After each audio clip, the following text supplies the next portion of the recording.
complejísimos, difíciles, porque si no fueran complejísimos o difíciles ya se hubieran resuelto antes, ¿no es cierto?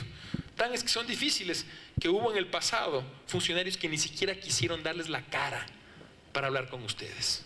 Aparte, créanme que ustedes cogieron un día súper complicado para mí, porque mañana estoy saliendo de viaje y ustedes saben que eso me obliga a dejar listas un montón de cosas. No se imaginan lo difícil que es el día de hoy para mí.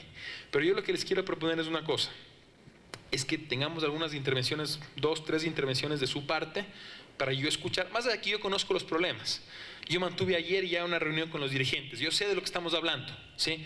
Pero quiero escucharlos a 2 o 3 intervenciones de ustedes, luego yo me voy a permitir retirarme para continuar con las 75 cosas que tengo que hacer, pero aquí se va a quedar nuestro equipo tratando uno a uno los temas.